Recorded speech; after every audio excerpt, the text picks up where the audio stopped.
Welcome everybody to I'll Be Right Back, the show where we talk about a horror movie, and I thought there's no better way to get into the Christmas spirit, Peter, than by talking about... You thought, let's get into the Christmas spirit by watching a movie about Santa Claus murdering kids and people. Yes, exactly. This is...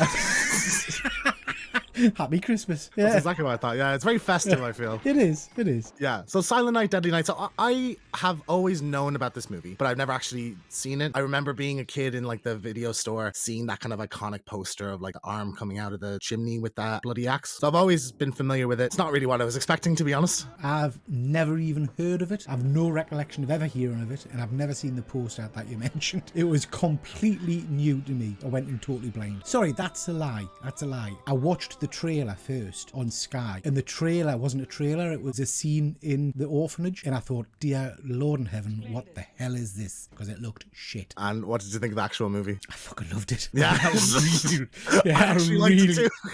I really enjoyed it.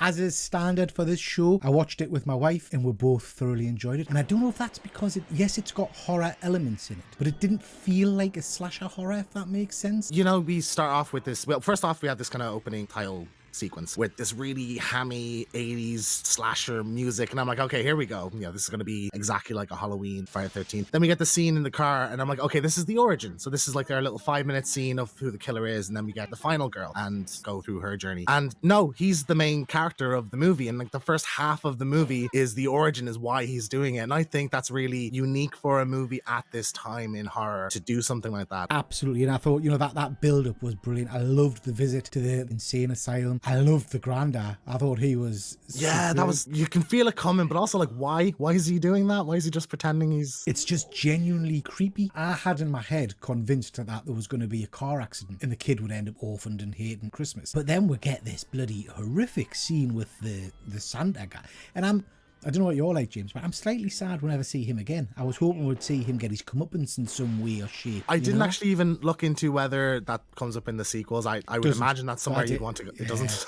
No, that's unfortunate. I'm going to say it from the start. I'm starting to learn doing this show that whenever I go back and look at 80s horror, boobs are a necessity. The amount of breastage that gets it's very booby, isn't it? And, yeah. And also the context of this, and this was something initially I was really didn't like. It's often women being assaulted, and that's kind of where they put this in. But at least, like, you have when the Santa attacks the parents and he's kind of attacking the mom, I thought that, this is just really gratuitous. But then that comes into play later on in a scene, like it's a trigger thing for him, so like it treats that with the seriousness I think it needs to. Did think at one point the baby was going to get killed as well. I thought, is it going to go that far? And it felt like it would be the type of movie that would do something like that. A little bit of background about it. It's directed by Charles E. Sellier, so he went on to produce the Knight Rider 2000 series. He's mostly a television producer, worked on kind of small TV shows. Producers of the movie were looking for the next John Carpenter. They considered Sam Raimi. I think would have been quite interesting, his take on this. I just love that we get a psychological thriller for one half of the movie. I just think that's incredibly brave. Let's just say it at the get-go. Nuns are bitches, aren't they? I mean, they are, yeah.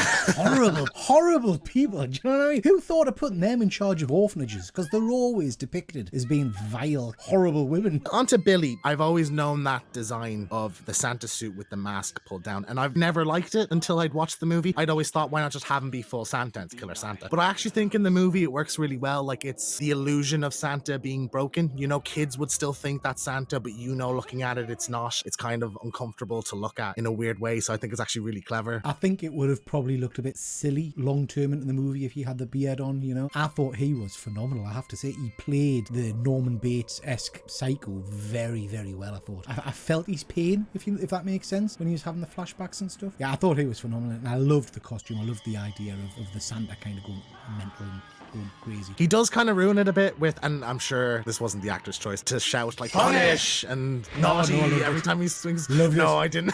Loved it. Absolutely loved it. I thought, punish. I thought it was tremendous. I did later on just skim the movie again after watching it. I was curious, was that maybe a callback to when the nun is punishing the couple that's having sex? Does she shout that or something? And she doesn't, and I'm like, well, that was an opportunity there to tie that into that. I think the old man in the insane asylum kind of stresses, doesn't it? The punishes stressed throughout the entire thing that if you're naughty, you will be punished. I mean, you're right, it's cheesy beyond belief, but it gave us a chuckle, and I quite liked it. And I thought that gave you, for me, a great ending. It's not, I don't think, as brutally gory as I was expecting. The standout kill of the movie is the girl getting impaled on the reindeer antlers. There's some gruesome kind of special effects there with the skin pushing up. That is without doubt one of my favourite kills, but the absolute best kill in the entire movie is when the copper shoots the poor priest in the back and murders him. Poor guy. Officer Barnes. Imagine you just shot a priest dressed as Santa on Christmas in front of kids. Like, that's what you've just done. You'll never sleep again. He says, well, I shouted and he didn't stop. And the nun says, well, he's deaf. And then the mother superior goes and guilts him about it later on. All you've done is hurt people, and he's just not fazed at all.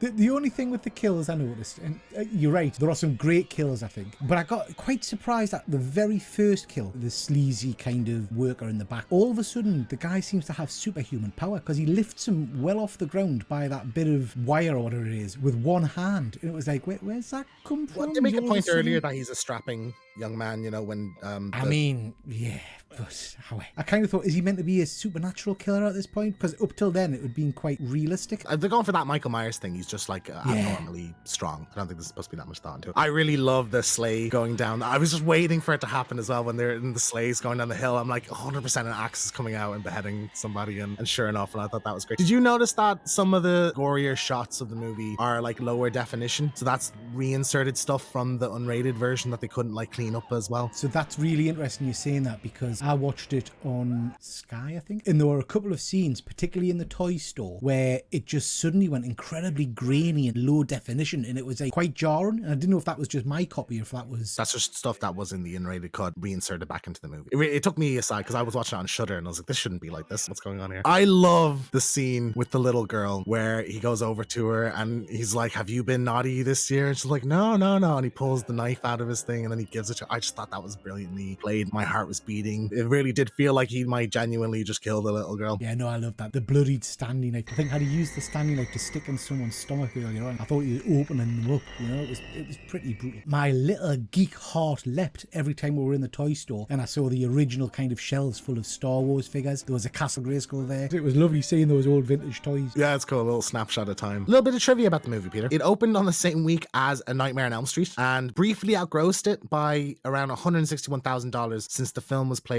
in more than twice as many theaters as Nightmare. So that's kind of crazy. But the theatrical release lasted 6 days due to backlash. So there was so much like fury about this. The marketing campaign focused so heavily on the Killer Santa idea. There was protests, there was news segments about it, despite the fact that this isn't actually even the first thing to do a Killer Santa. Like, I think there was a Tales of the Crypt episode that had one back in the 70s. There's a movie from 1980 called Christmas Evil, another slasher movie with a Santa. So it's not the first one to do it, but I think just the marketing hit at the right time to really take the movie down. I can see why it would be disturbing, I suppose, for people, but pulling it from the theatre seems a bit extreme. I wonder if this would be a bigger franchise had it stayed in the cinema for a bit longer. When I think Christmas horror, this is one that jumps to my head kind of immediately. The original working title for the movie was Sleigh Ride, so I think they made the right choice there. I know sleigh, you want to use like a sleigh pun. No, I like Silent Night, didn't I? And lastly, many of the kill scenes were directed by editor Michael Spence due to director Charles E. Sellier's discomfort with handling the gore-heavy parts of the film. I don't know why you would tackle a horror movie. Maybe he wanted to do the psychological film and the producers kind of shoved him towards doing like a slasher movie. That's why we have this kind of weird I suppose mismatch. Because it is very much a psychological drama for a large portion of it, I think. That's weird. You wouldn't take on a horror movie not wanting to do gore and blood and guts, I wouldn't have thought. Bizarre, and there's nothing even remotely like horror in his catalog prior to making this. So yeah, it's strange that he was the one who ended up getting it. So the ending. So we get kind of Billy gets shot by the cop. The blood splatters in Ricky's face and he goes naughty. So this sets up the sequel. So Ricky is the killer in 2 and 3. Hang on, before we get to that, we should have had the nun's head lopped off, shouldn't we? That horrible, mean old nun. She didn't get killed. I think she so. She didn't get killed in this one. She gets killed in one of the sequels. But yeah, she should have bit the bullet. Surely she was a horrible old bat. Morally, one of the worst characters in the thing. So not saying something. So yeah, I think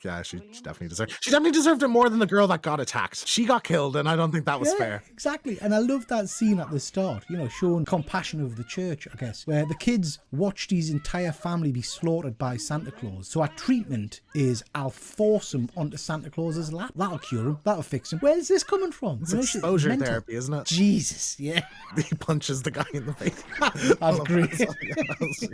Well, that didn't work, did it? So yeah, Ricky is the killer in 2 and 3. 2 is quite interesting. It's the first half of the movie is just re-edited footage from the first movie. They just retell it, and then it does its own thing. There's a really famous meme of Ricky pulling out a gun and shouting "Garbage Day!" shooting somebody. It's kind of like, I was familiar with that before looking at the trailer for the movie. And then yeah, he's the killer in the third one as well. I think he gets recast. 4 and 5 are completely different kind of anthology. And then there's a kind of late 2000s, early 2010 reboot called Silent Night. I don't know if like how much of the lore kind of takes from this, but it's Killer Santa. The mask is a bit different. He has like a plastic kind of face and blacked out eyes and stuff. It looks kind of cool. I remember quite liking it. I don't remember seeing that one. I did read that apparently they're doing a reboot. It's kind of mad that they haven't come back to this. I feel like there's potential there. Like I'd almost even like to see, and it's a shame that main actor hasn't really appeared in anything else, because it would have been cool to have like a requel, you know, where you pick that story back up, you know, with either the little brother or something. I suppose you could recast and get someone else in there to do that, but yeah, I'd be interested to see like a Halloween 2018 style kind of return to this. So any final thoughts on Silent Night, Deadly Night? Yeah, so this is a one that I went into knowing absolutely nothing about. I have to be honest, James, we've watched a few early kind of movies now that sometimes don't float me boat, I have to say, but I really enjoyed this one.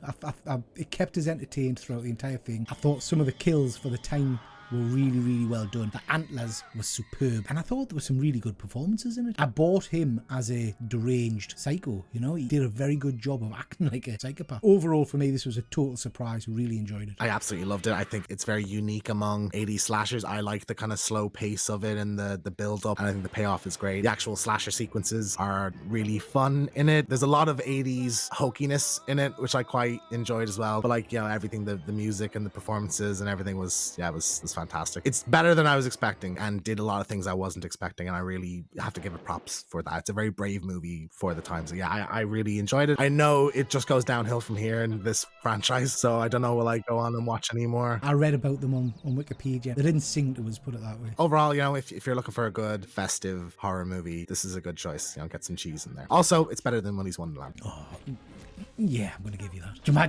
Imagine how good it would be, but with Nicolas Cage playing the Santa character. I don't want anything else in this world now, Peter, than Nick Cage dressed up as Santa killing people.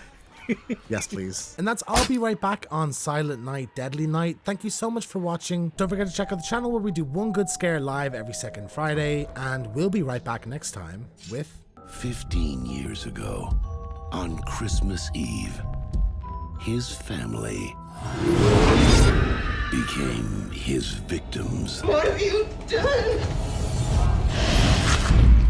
Black Christmas. Never, under any circumstances, say, I'll be right back. Because you won't be back.